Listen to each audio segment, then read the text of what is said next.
So how does somebody look for the gaps in their own training so that they can enhance their weaknesses and maintain their strengths? Have things that you know you can do normally. Yep. And when you're warming up, if you can't achieve those things, then change your session. If you miss them things out long enough, you get away with it maybe for a year, 2 years, maybe even 5 years, and then all of a sudden it's bam, ow, this hurts, bam, ow, that hurts. And that's why you see some people that are crazy fit, ripped, they've 12 packs, everything, they're super duper fit, and it's like, why am I sore all the time? It's just because you've missed that element of mobility. I realised, well, you can't actually be strong if you're limited in your range, but if you only have range, you can't be strong. It's time to stretch and stretch. Welcome to You Can Fix You, giving you mobility tips to build movement freedom and train with confidence. Episode 7. Better mobility equals better performance? Is that a statement or is it a sentence? Or is it a question? Yes. I messed it up. Wow, we're really firing on all cylinders today, Tom. Oh dear. Do you know if you get a question mark and an exclamation point beside each other, it's called an interrobang? Oh wow, yeah. This is a second take.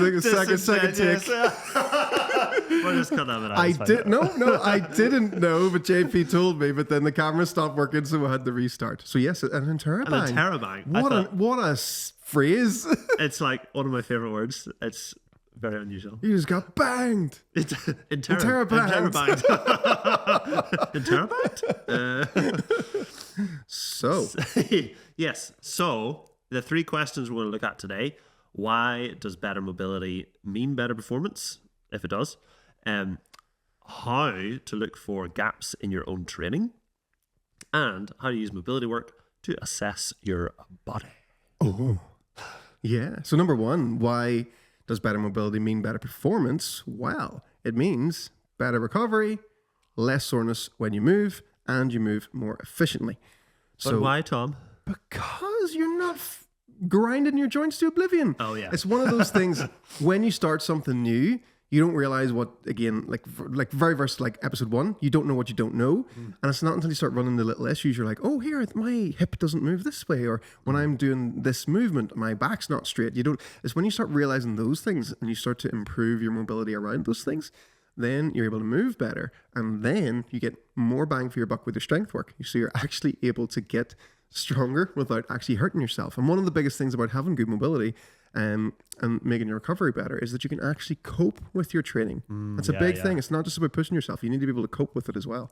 Yeah, well, especially if you're looking at the joints when they're under less pressure, you don't want the joint to be the limiting factor in your training. So if you've got that access to the full range of movement, you're not just grinding down that one spot. And yeah, your body just has less things to try to heal up after a session. Yeah, and that was for me, especially with my because my hip mobility was so poor when I was trying to do CrossFit workouts, for example. Like every squat I was doing, one I was leaning forwards, one my knee was caving in, one my back was rounding. Every rep looked different, and it was like I was just trying my best to fight to stay upright, and it was just so inefficient. And like people will be able to bang out sets of like say 50 wall balls. They were able to do squat. I was doing 10 and like, sorry, you can't do 50 wall balls without stopping? Can't do 50 balls without stopping. But yeah, I was having to stop and like shake my legs and be like, oh, and then like at the end of the session, my knee's sore, and it just wasn't a nice way to train, and I was like, I hate that workout. It's a rubbish workout, but no, I was a rubbish person. Oh, wow. No, wait. Straight to the heart. Rubbish mobility, not a rubbish person. But I just couldn't cope with high rep squats because I didn't have a good squat yet. Yeah. And what I found after fixing my hips is whenever I started to do movements, I felt stronger during them as well. So like I was getting more from every rep. So like my glutes were firing better. My hamstrings felt stronger. I felt like my quads could actually take the load properly rather than just like trying to hold me upright, So having a problem with your microphone there, JP? Just keeps drifting forwards.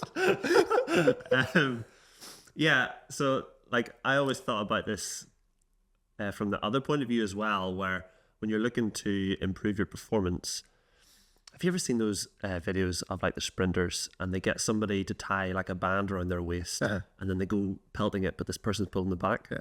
That to me is bad mobility. So when you're doing a movement, if your muscles and your joints are tight and restricted, you're having to do more work to overcome Yeah. those muscles. So you're working twice as hard for half the results. Yeah. Where when you have full access to your range, the muscle that's supposed to do the work can do all of the work. So 100% of its effort can be put into the performance rather than 50% being spent working against yourself. Yeah.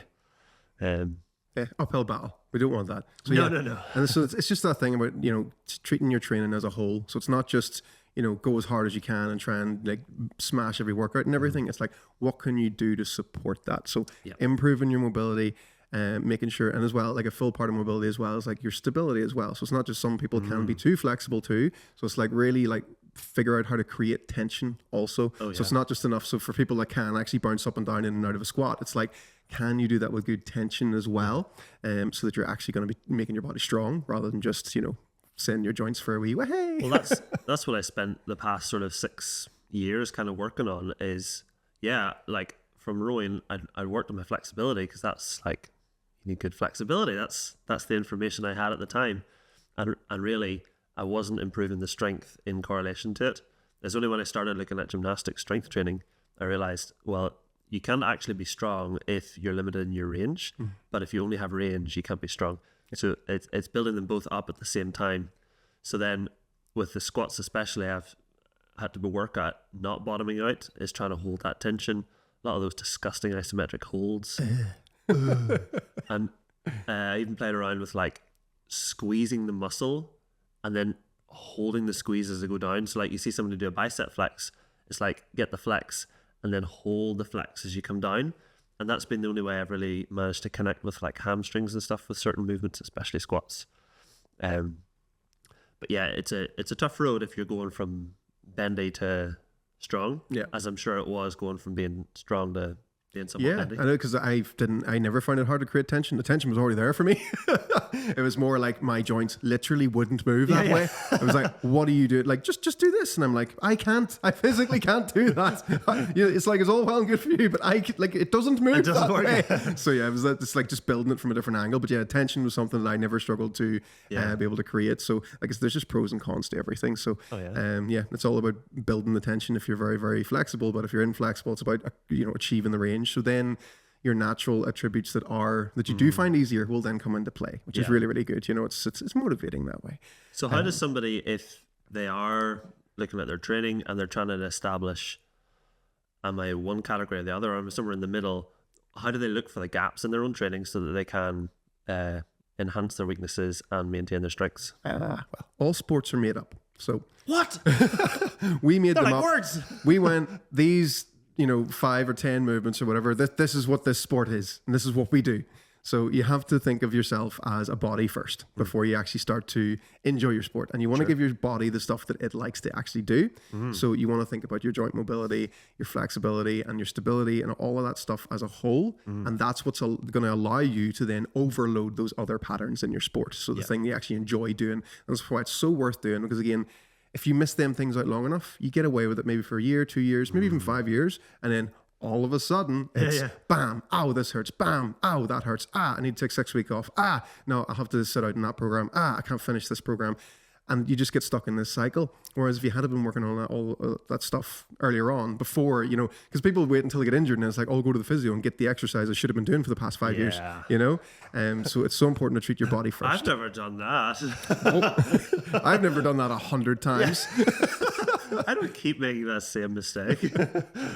I think that's a really good point, is that it is a body first, and sport is so unique to each sport has unique demands. CrossFit actually did this really well. They came up with this pyramid, which is a theoretical hierarchy of fitness. Along the bottom is nutrition, because that's how you fuel your body. That's how it runs. It's like putting fuel in a car. Then next above that was metabolic conditioning. So basically, can your heart provide your body with enough oxygen when it's under work? Then above that came gymnastics, which is controlling your own body through space. After that came weightlifting, which is controlling an external object. And then above that was sport, which is very specific. It's almost skill-based, because if all the physical prep is done, then it's just tailoring those needs to the individual sport. Yeah, it's a pretty cool pyramid. You should check it out. Yeah, I might even pop up a Ooh. or have I just cursed myself with more work? That's not helpful for anyone listening. No, it's really not. Yeah, go to Google hierarchy of fitness. But yeah, so it's just some examples like in terms of like rowing. So talk us through like what is rowing, and so how can you counteract that? Sure. So rowing is a sitting down sport, aka it's very unathletic. Yes, you are very fit as a result of it, but because you're sitting down, you're not weight bearing your joints, and depending on which type you do, you're either rotating out to one side or the other, or you're uneven in your hands. So yes, you're balanced, you're not rotating, but you've got slightly uneven load through your shoulders. But essentially, it's a strong leg drive, a partially open hip, followed by a bit of retraction through A that. partially open hip. So what would that mean? So if you're standing up tall with your bum squeezed, that's a fully open hip. Partially open is that if you're sitting on your bum and then you lean back about 10 degrees, that's a partially open hip. So you're constantly in this like short hip flexor, not fully engaged rear end. And what you find is a lot of rowers have like, if you look at their lower back, it's just like focused on one point. I don't know why I'm visually describing this if it's an audio podcast, but yeah, it's like where your spine should kind of move in a nice smooth curve. It's like a straight line and then a bulge and then a straight line. So because the hip isn't fully open or it's not fully functioning, other parts of your spine then take a lot of the load. So that's why a lot of back issues come in there. And if we add rotation into that, it's just a pressure point. So a lot of back injuries. And for some guys, and girls, a lot of knee injuries because same idea, you're never really getting that full range of movement. It's all that partial range. Also, if you think about rowing, you're looking at somewhere between 18 strokes per minute and 36 strokes per minute, or maybe even higher if you're racing. But your session is going to be 90 minutes or more. That's a lot of repeated movements. So like golf, you're taking one swing and then you're walking 20 minutes. It's a powerful swing. Yeah, it's like maybe 3 minutes. 20 seconds. So yeah, it's that extreme repetitive movement, which a lot of sports are, but it just takes a toll. The more you repeat something, the more it becomes ingrained, and the harder it is then to counteract that. So yeah, if you're running around if you're spending the majority of your time with a partially opened hip, Yeah. we need a fully opened hip. So Yep.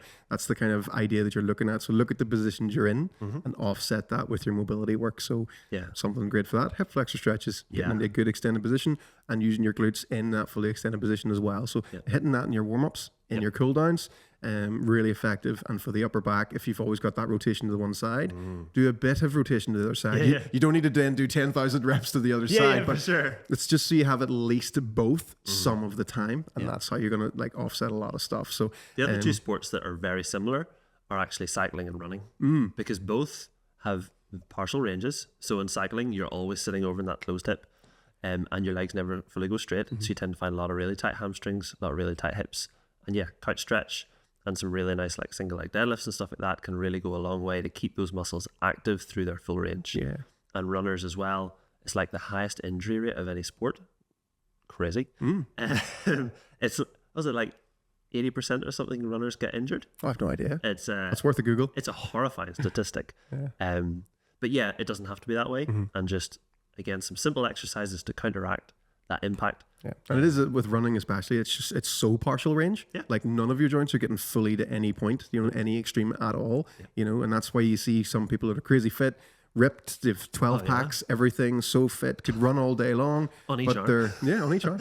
12 packs on each arm. Yeah. They could train all day long. They're super duper fit, and it's like, why am I sore all the time? It's just because you've missed that element of mobility. So, how do you use mobility to assess your body? I like SMM. What a surprising It's so strange. But the main premise of that, like for me, was like, okay, what can I do when I feel great? What can I normally do? And when I'm warming up, can I do that? Whereas if I am warming up and I can normally say pass the deep lunge test, or say just we'll do a stand and toe touch. If I can normally touch my toes with straight legs and I'm warming up and I can do that, great. Biomechanical feedback terms, if you bend over to try and touch your toes and you're like, oh, and you're like, halfway up at the shins, and you try and move around and warm up and that just doesn't improve, That's the way that your body's telling you, like, here, I need to chill out, dude. You've been going hard at it. So it's a nice way. Have things that you know you can do normally. Yep. And when you're warming up, if you can't achieve those things, then change your session. Don't be going for a max. Don't be pushing yourself. You know, your body's trying to tell you it's tired. If you can't warm up and regain them ranges, then you need to have that extra rest. And especially sports that are, and any activity that's single-sided, so throwing, batting, hitting, whatever, checking for differences side to side is so key. So having those movements that require stability through one side while still engaging everything is super key. Like the single leg loop bridge, your zenith rotations. I definitely, even to this day, I still find I have way more rotation on one side than the other. It's almost like I spent 10 years rotating out to one side. When I was rowing, we had a functional screen, or I can't remember what it's called, but similar to SMM, it just wasn't quite as complete, unfortunately. So things still slipped through the cracks, but it was just a general idea of like, are you rotating this way, rotating that way, a lot of lunges and that kind of thing to get things working. So there is a way. You can use mobility work to also keep yourself in check. So it's not just do the boring stretches to keep yourself moving good. It's also something you can use as a valuable tool for your training. And especially like if you're doing it in your warm-up, you're getting that mobility training in each session. And it doesn't, as you say, it's not static stretches we're doing here. It's very dynamic movements. So you're warming up as you do them. So it's like a win-win. Yeah. You know, you don't have to think as hard about, how am I going to warm up? And you don't have to think as hard about, what exercises can I do to improve my mobility? It's like, let's just do them both at the same time. So we're going to our win. Oh yeah, heck yeah. Trisha. Trisha. So this is just a lovely thing to round this all up. I've been doing SMM religiously for 18 months, and I have gone from being a runner with lots of little niggles, so aches and pains, little things like that, and also being 48 and menopausal, to running my fastest marathon in 9 years. Oh my goodness. Today. So 9 years older and PR in your marathon time. Wow. Yeah, so like, that's incredible. 39 to 48, and you're now faster. Yeah. Thank you, Tom Morrison. You made me strong again. Chester Marathon, 3 hours and 35 That's minutes. fast. Yeah. That's really fast. Yeah. Wow. But it's just that, you know, exactly like working your mobility, it is going to help. It's going to make every step you make better. So it's just That's awesome. such a good thing. So that was a lovely win to kind of job, round this Tricia. one off. Good Fantastic. job, Tricia. Keep it up. Yeah. I'll tell you that. Wow. That's us. Wow, that was incredible. I enjoyed that podcast, and I hope you did too. If you'd like to find out more, head over to tommorrison.uk.